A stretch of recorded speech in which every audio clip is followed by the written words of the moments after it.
ने कहा, ईसा भाई जैसा इंसान दोबारा नहीं मिलेगा। तो किसी ने रोते हुए बस इतना कहा, अच्छे लोग जल्दी चले जाते हैं। मस्जिद से कब्रिस्तान तक जनाजे के साथ चलता हर कदम एक कहानी सुना रहा था।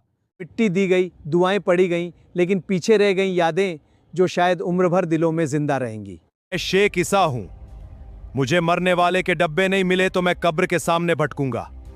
मैं आ रहा हूं जनाजा 3 में, याद रखना मैं कल भी था, आज भी हूं।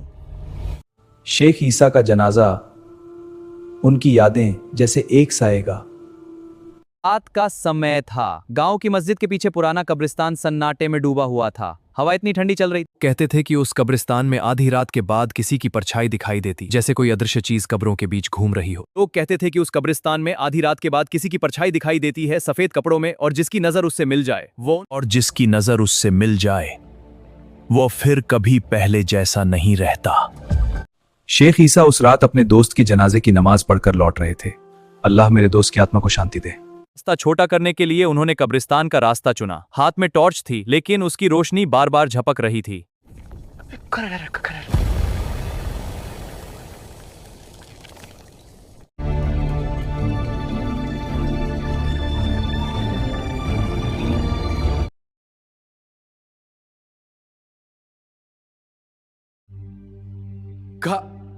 कौन है?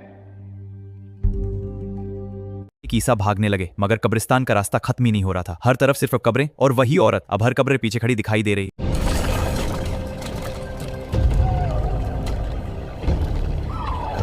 अभी उन्हें याद आया, आज जिस आदमी का जनाजा पढ़ा गया था उसने मरने से पहले कहा था, मुझे अकेला मत छोड़ना, वो मुझे लेने आएगा। मेरी सांसें तेज हो गई। अचानक किसी ने उनके कंधे पर हाथ रखा।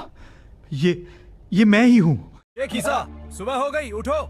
जनाजा भी खत्म नहीं हुआ। क्या बक रहे हो? तुम्हारे बाल सफेद हो गए। यह जनाजा 3 है, शेख ईसा मोमीनपुरा से, नई बस्ती बडनेरा। हम इसे गांव तक पहुंचाएंगे।